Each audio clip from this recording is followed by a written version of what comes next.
enjoy that portion. And we also will encourage you to join the community on Discord afterwards. So I think that's everything. I'm going to look forward to the talk too, and sit back and enjoy. Turning it over to Laila.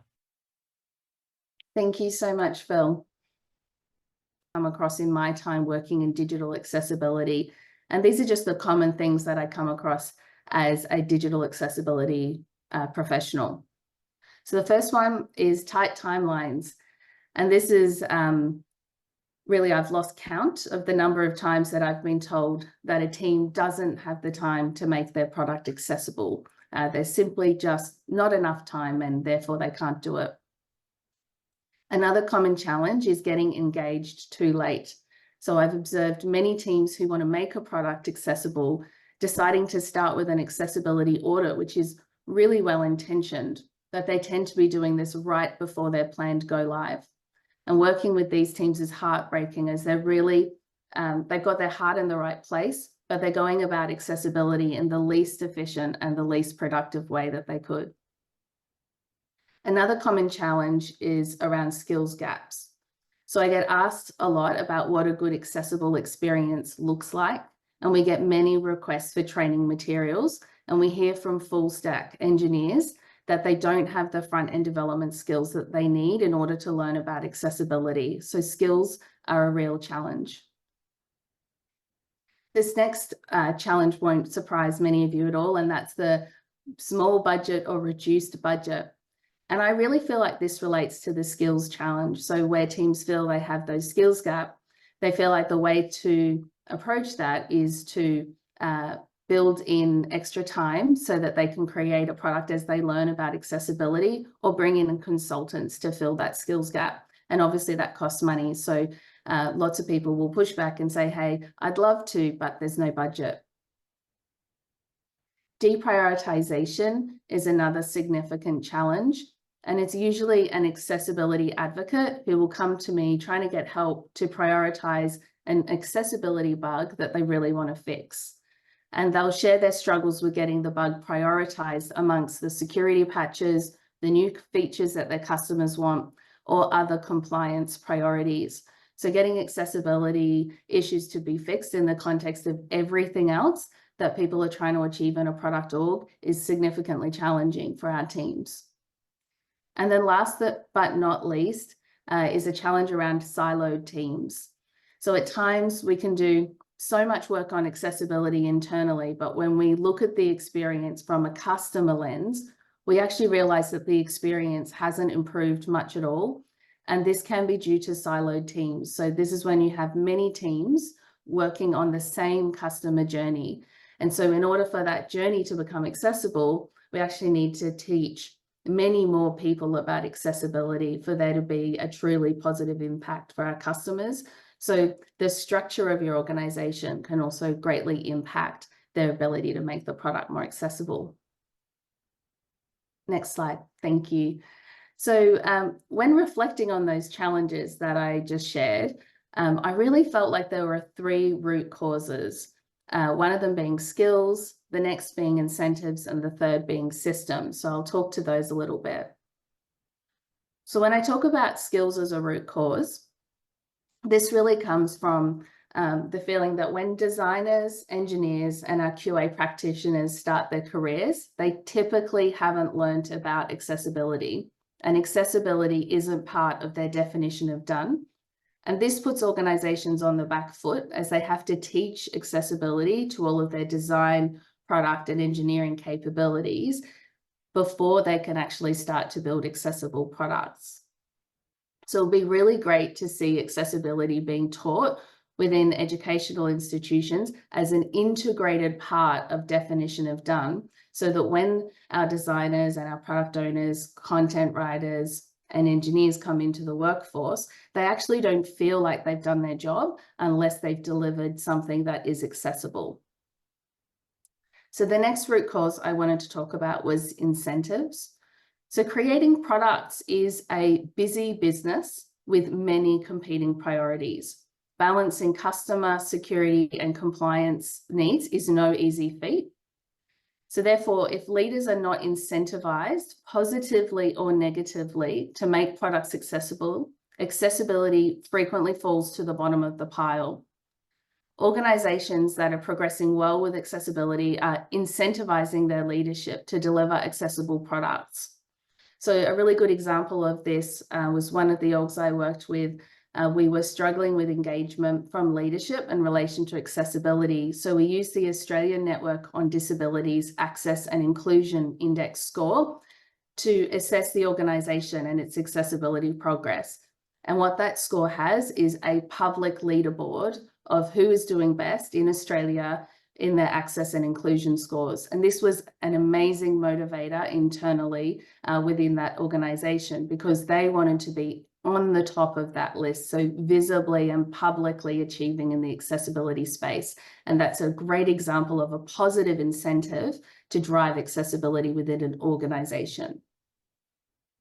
So the last root cause I wanted to unpack was systems. So organizational systems are key when embedding accessibility, and I've observed a number of key systems which will be crucial to the success of your accessibility programs. So the first one is design and customer-led thinking. So accessibility requires organizations to value talking about customer needs upfront and to prioritize spending time upfront testing with customers, including customers with disabilities, and iterating until all customer needs are met. So your org needs to value and know how to be customer-led. So if they're currently solution-led and spending very little time upfront engaging with customers, asking them to make the product accessible and asking them to spend that time upfront requires a mind shift that they haven't done yet. So that takes time. Another system that's really important is your procurement systems. They need to enable you to control the accessibility of your procured products. So if you're working on your accessibility internally, but you're purchasing external products to complement your product range or to use internally with your team members, and they're not accessible, you're actually taking yourself and your organization backwards, and you're having to spend additional time to bring yourself to where you need to be. And then the other system that's really key is your risk and issue management system. You need governance structures to ensure that accessibility policies and processes and standards are met and maintained. When those structures don't exist, it's very difficult to hold people accountable to the accessibility of the product that they're building. And so I found that in organizations where that doesn't exist, it takes much longer to embed accessibility, accountability in. And actually, I don't want to have to create a process for an organization to manage risks and issues. That's quite a big job. So, you know, it's a real challenge. If those systems aren't there, you really have to establish things on your own or drive parts of the organization to move forward so that you can then go along with them. All right, next one. So how do we work in this context? So with all of these challenges and with these significant root causes that will take considerable time to overcome, what do we do? And so today I really love to share some of my strategies.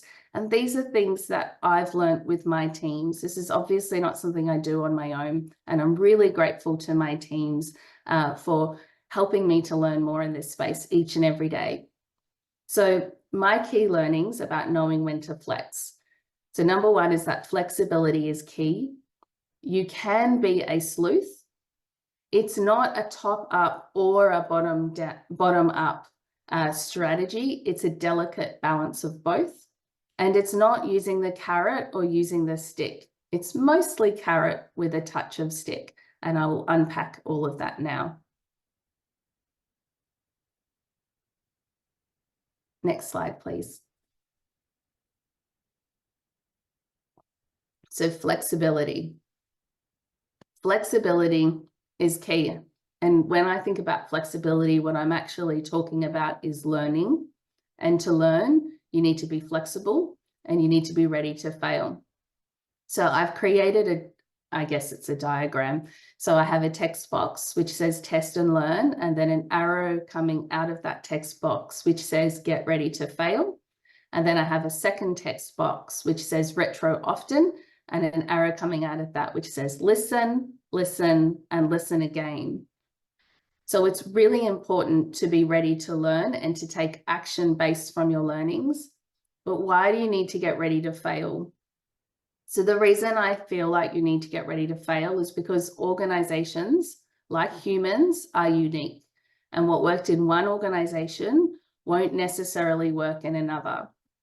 So I reflected about how I combat this challenge, and I've used a number of different frameworks to help with my accessibility strategy. So some of those frameworks include human-centered design, or the double diamond, lean methodologies, and specifically the lean canvas within lean methodologies, and issue-based problem solving. I recommend that you have a look at the frameworks that your organization uses and apply these to your accessibility program. So for example, we use the human-centered design double diamond to design our accessibility training program.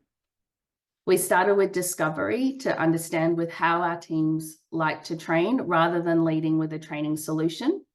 And once we knew how the teams liked to train, we then understood their ability levels and designed a training pilot, getting their feedback on our proposed solution as we built it.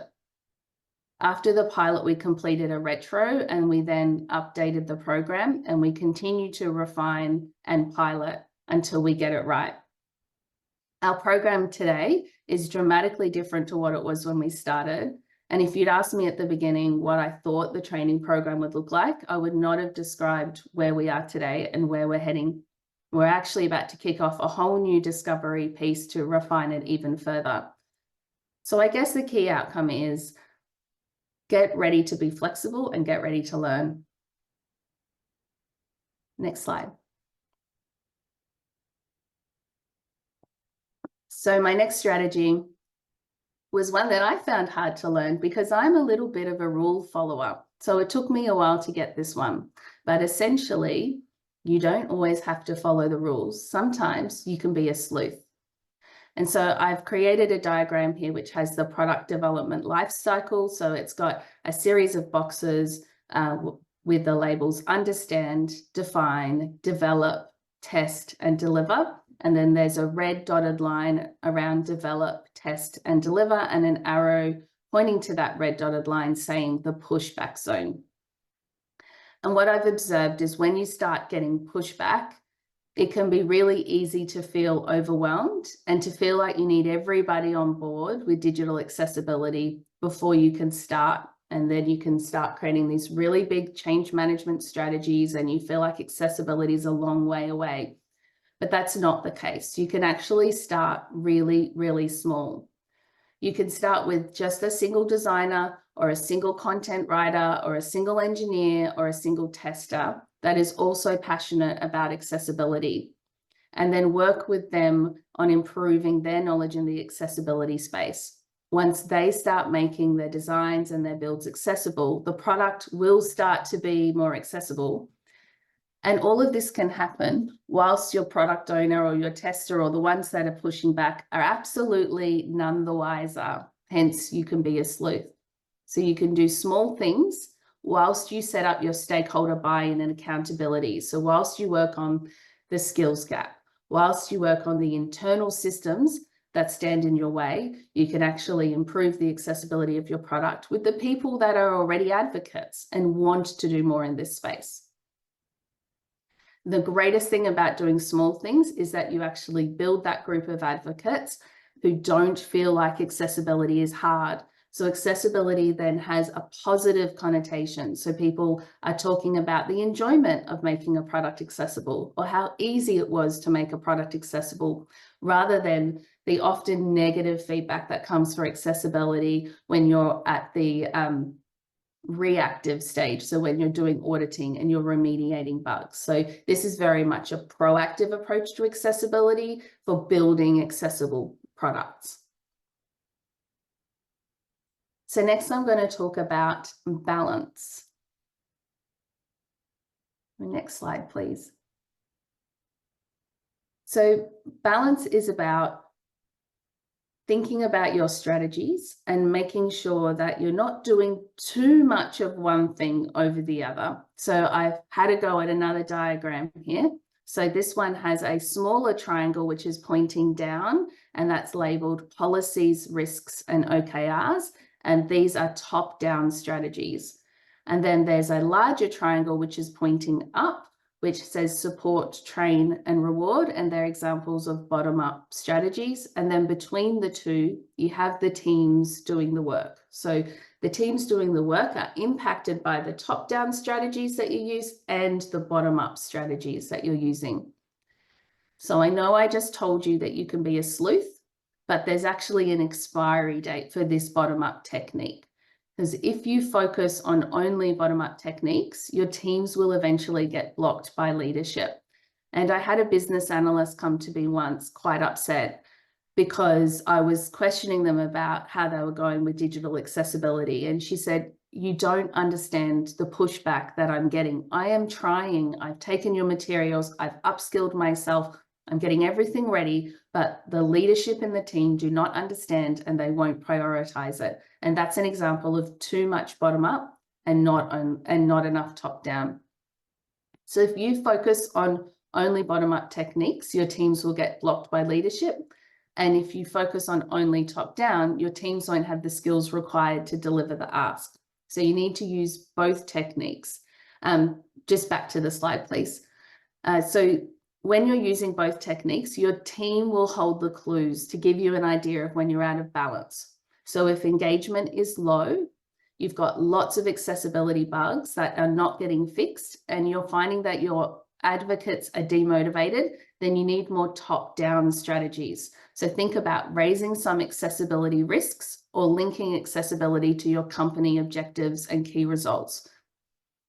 If you're getting lots of requests for accessibility support, lots of people saying accessibility is very difficult and hard, or even eye-rolling, and I'm sure you've all had it from your stakeholders, you typically need to do more bottom-up work. So this is typically a sign that your teams don't feel like they have the skills to do the work, so they're not enabled. So you need to think about how you support them, how you train them, and how you reward those teams that are delivering accessible products. Don't underestimate the importance of balancing the top-down and bottom-up strategies. If you get stuck, you're out of balance, essentially. All right, now we can go to carrot and stick. So as you do balance your top-down and your bottom-up strategies, you also need to think about how you speak about accessibility. You need to balance the carrot and the stick.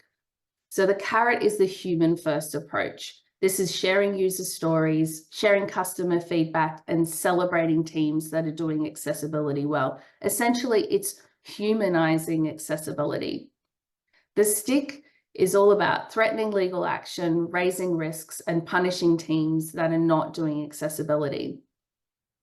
I actually learned the hard way about the perils of using the stick too much.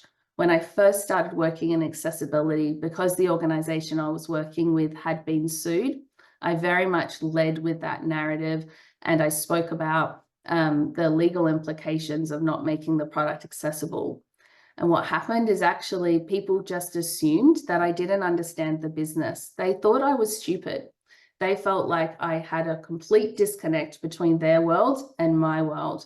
So that's an example of why leading with the stick doesn't always work, and it's much better to lead with the carrot.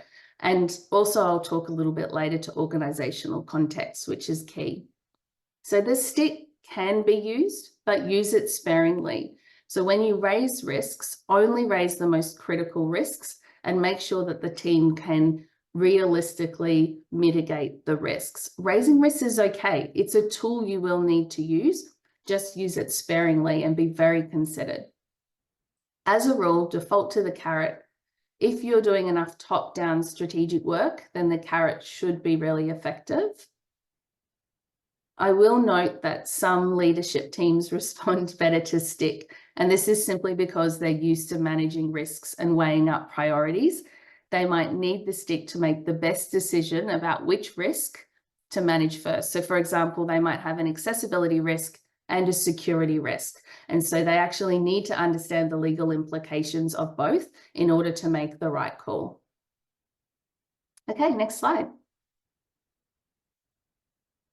So I've run you through my strategy. So some of the things that I use, so being flexible and using proven frameworks, being a sleuth sometimes, balancing top down and bottom up, and lastly, the carrot and the stick.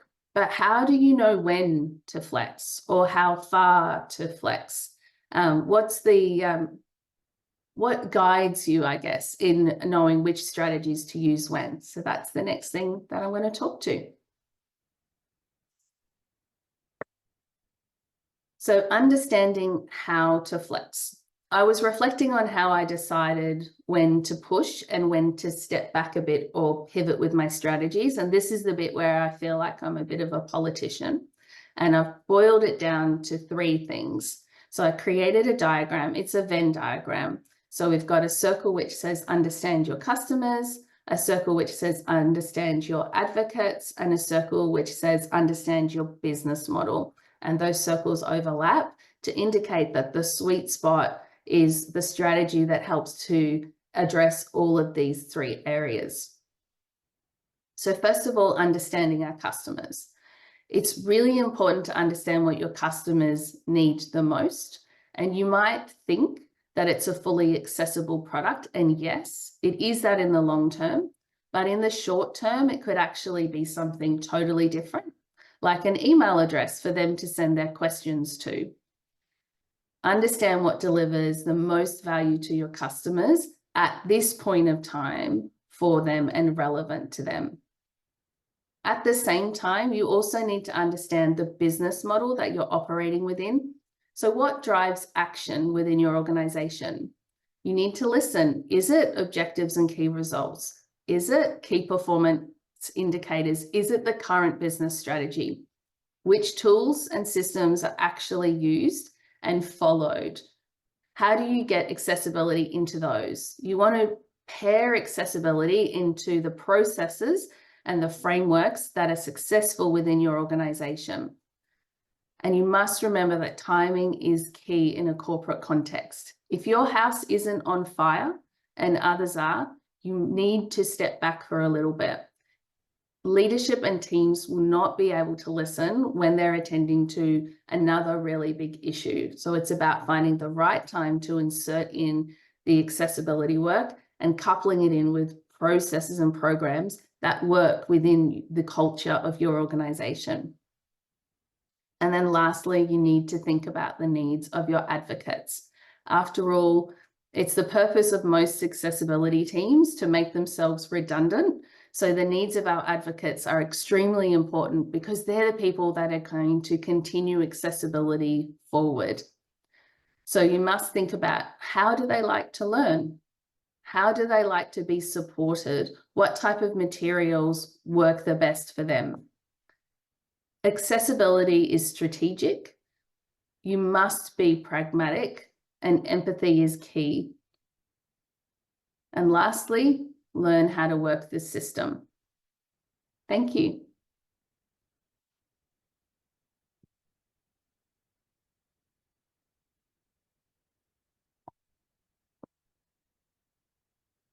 Thank you, Laila.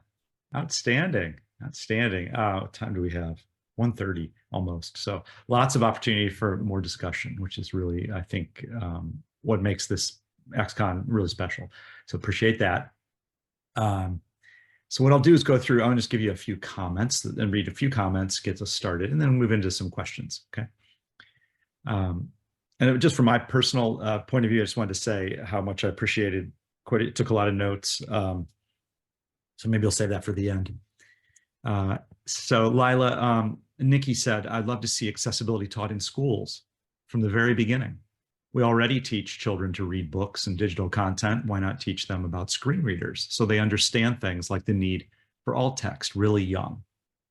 I couldn't agree more. And like, I'm observing in my son's school, my son's in primary school, he's 10, and they're talking so transparently about neurodivergence. And they're really creating a great environment for schools to start educating about assistive technology and how different brains work and how different bodies work and how people interact with the things around them differently. So I feel like in my context in New Zealand, it's a really good time to be starting to do these things. It feels like a good time. Yeah.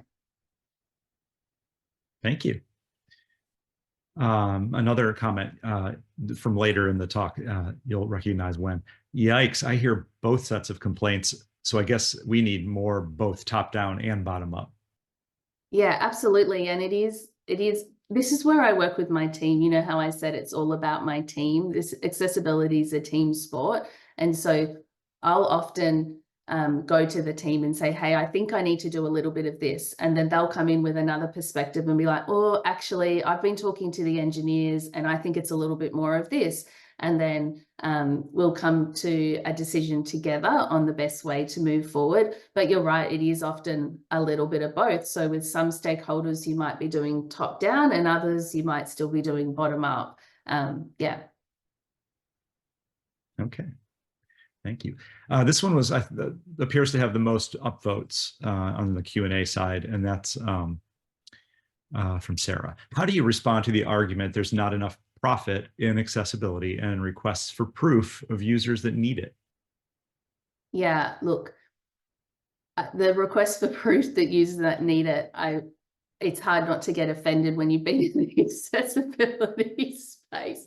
But I think with the users that need it, we tend to refer back to the Microsoft inclusive persona. And yeah, inclusive personas. I feel like I've had a brain fail. It's not called that. Are they called the They're kits. Yeah, inclusive design personas? I think it's called, where you talk about when you solve for accessibility, you actually solve for many more people than those that identify as having a disability. And actually, I did create a slide once for leadership, which showed the link between it was the fact that the same users that love keyboard accessibility are people with disabilities, but also our power users within our product. So I really just brought it back into a group of users that was really important in the organization, and we were getting a lot of traction in the organization when we were talking about power users and that they were a valuable customer for us. And so I was linking accessibility in with something that worked. So that worked quite well. And then sometimes on the tracking, I go back to the ethical side of it. So exactly what are you planning to use that information for? Why is that important? So that's more of a stick again. So starting to balance the carrot and the stick, so the human side, and then also if I need to, having to come in and say, actually, ethically, I think you need to think about why this information matters to you. One other thing we did is when we did our user research, we collected information about access needs. So not disabilities, access needs. So do you find it difficult to read text? Do you need to resize? And actually we found we got a high number of participants self-identifying as having access needs. And we found that more useful than actually identifying disabilities, because I don't identify as having a disability, but I absolutely have an access needs that my glasses cover because of the stigmatism in my left eye. And so I find if you can start to shift the conversation into a more productive area, then you can kind of avoid that tracking piece. Thanks, Laila. And I'm going to mark this one from Tanis closed because you answered it. And that was, I'll just reiterate so everyone's clear. How do you get around the fact that self-identifying as a person with disabilities is maybe inappropriate? And you said access over disability. Yeah. And look, we are still trying to figure out as an organization whether we only want to ask about access or whether we also want to ask about disability. And we've not landed on a spot yet for that. What we're going to do is test both for a little bit and then see what feels right, see where we get good engagement from our customers. So we will learn, and then as soon as I know more, I will happily share back. But yeah, we're still experimenting with that, if I'm really honest. Yeah. Well, I appreciate that honesty. Yeah, it's always moving, a moving target, perhaps, and the feedback will be essential. So. Yeah. No assumptions. Okay, Sarah asks, how do you toe the line between advocacy and ensuring your passion doesn't translate to guilt tripping, particularly for people that have never thought of ableism and in general might feel defensive? This is where the empathy comes in. in terms of putting myself in their shoes. And this took time. Like I said in the beginning, I was much more aggressive when I pushed accessibility. And it was really when people started eye rolling me and telling me that I was silly and I just didn't understand, that I realized I needed to get into their shoes to understand.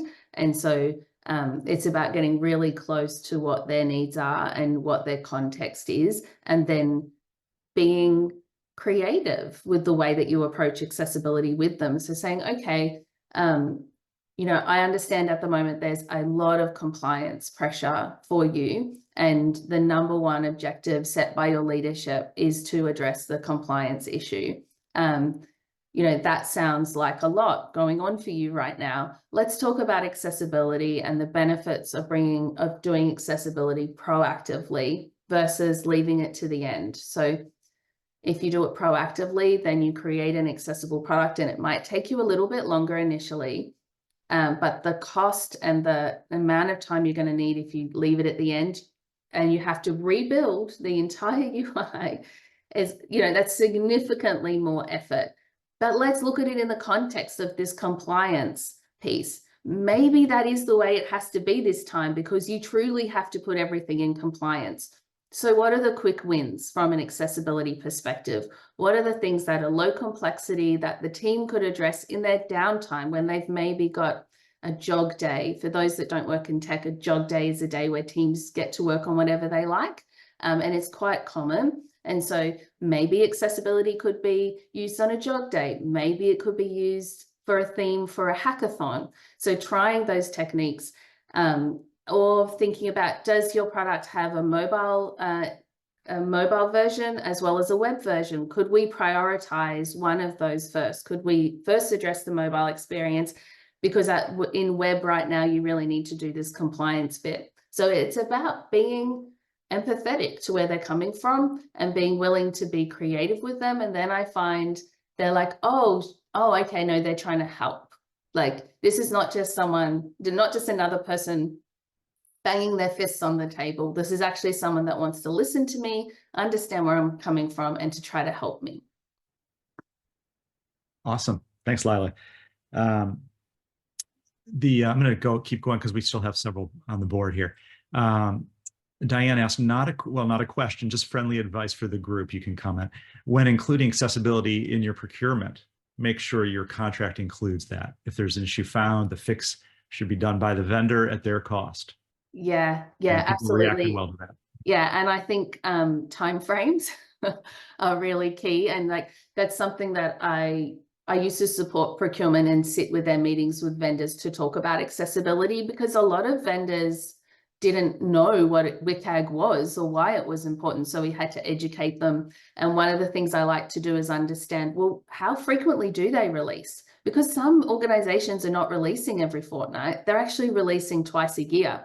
So therefore, we needed to understand it as an organization that if we found accessibility issues, it would take 6 months before the fix could be implemented. And so, yeah, I agree. I think definitely write it in the contract, but also understand the timeframes for remediation as well, just so that you don't get a nasty surprise when you get into that situation. Yeah. Yeah, that's also a life cycle, right? And yeah, pre-contract, contract, post-monitoring of the contract. Yeah, and I mean, it's such a shame, and it's not uncommon to like work in an org and then everyone's really excited about the brand new acquisition or the brand new product, and you're like, I did not know about that. I wonder if accessibility is in there or if they even knew. And then you look at the contract and you're like, oh, it's 3 years away before we can fix this if it was missed, you know. I tend to start with procurement when I go into an org. It's one of the first groups on my list is having a chat with procurement, because if you can, procurement love processes in my experience. So if you can just add it into their templates and their processes, it starts to run on its own. And look, ideally you're there to support procurement, to help with questions, but a starting point is just having it in there as criteria as well. Yeah. Like maybe some gated questions that. Yeah, it typically comes across as gated questions. And with that, I try and keep it to like a real, like 2 questions, because What we don't want is vendors having to answer 158 questions in order to work with your organization. That's not fair, especially if you're working with small companies. We want small companies to succeed, especially with Xero as an organization that supports small business. So it's very important for us to keep that number of questions down short. Yeah. Great point. Thank you. Ready for another one? Yes. Okay. Diane asked, in your experience, which company OKRs were the most effective to get exec buy-in? Were they SEO metrics, UX metrics, or others? Yeah, great question. It was the efficiency metrics. They would seem to be the easiest ones to attach ourselves to. So yeah, about building in efficiency in the organization. So this was talking about the rework cost for accessibility. So if we make it accessible from the outset, then we save a whole lot of rework costs. And we are currently working on embedding accessibility into our usability measures. That's a really fun piece of work. And I look forward to being able to more purposefully link accessibility to usability, but I hadn't been able to do that in the past without what we have now, which is a way to measure accessibility, usability along with our usability framework. So that took time to get there. Yeah, so we've been focusing a lot on efficiency, and I really want to go into usability as we move forward.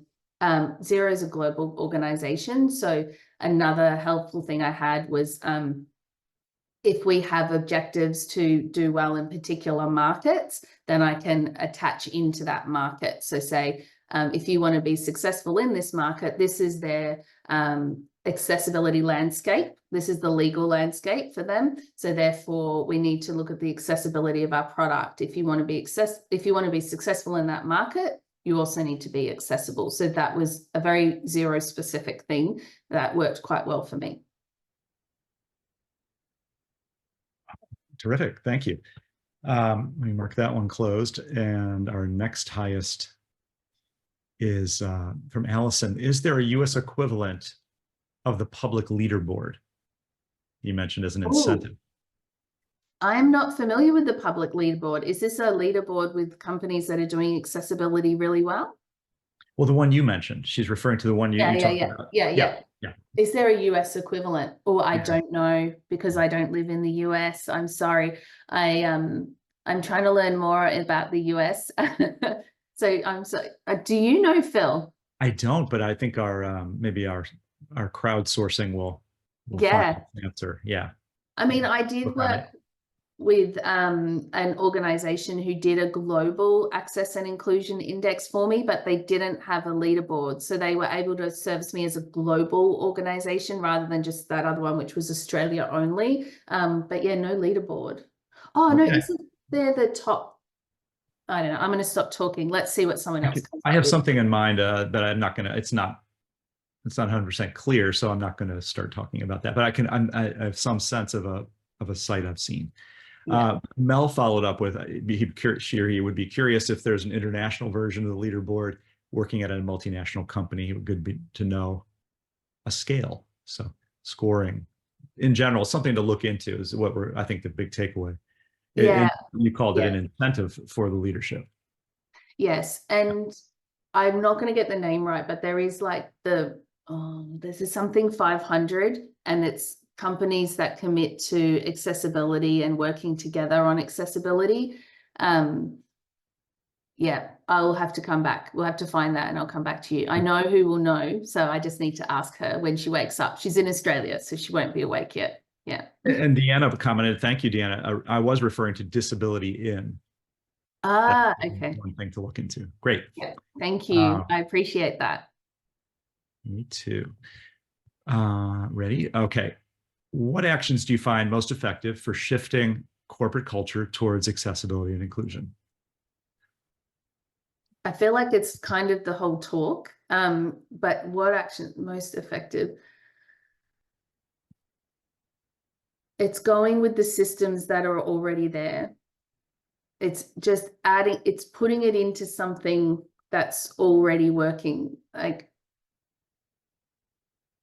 we tried so hard to embed accessibility into ways of working, But actually, it wasn't until a new product requirements template was created that we actually started to get more traction. And so this is where I was talking about the maturity of the organization is really key. And so like once we were able to hook into something new that had traction and buy-in and everyone in the business was doing it, and then we just add accessibility in, that kind of work, that felt the easiest, I guess, because we weren't having to do as much advocating. And now we just monitor how the engagement's going in that area. Yeah. Thank you. Yeah, I remember you saying, like with some of the frameworks you mentioned, Lean Canvas or HCD Double Diamond, things like that. You said those were, what really stuck out was you said, use what's already being used. Yeah. Is that something where you have a story where you tried to introduce something and it maybe didn't get traction? Actually, that one came from Maria and my team, and we were talking about it, and I was like, if I run through all of these 3 frameworks, it's too confusing. And she said, no, Laila, you use the one that's already there. That's what we're doing. And I was like, oh, you're totally right. We've been mainly using human-centered design where I am now, but previously I was able to use Lean Canvas really well because that was what we were using in that organization. So yeah, it's I've got to give credit to Maria for that one. Yeah. Thank you. Okay. A couple more, we just have some comments I'm going to read in the last, we have 3 minutes, so 2 to 3 minutes. Okay. Let's see. I love to also bring up the fact that the need for accessibility is going to look so different in 10 or 20 years time. Population will by default have increasing mobility, visual, or cognitive issues due to aging will be used to the technology, or to needing tech, she says. Yeah, I totally agree. And I had a really difficult stakeholder years ago. And I did talk about that. I'm like, well, you might not feel like this is important to you now, but when you're older and as your eyesight declines, this will become more important to you. And it was a real click moment for them. Yeah. Yeah.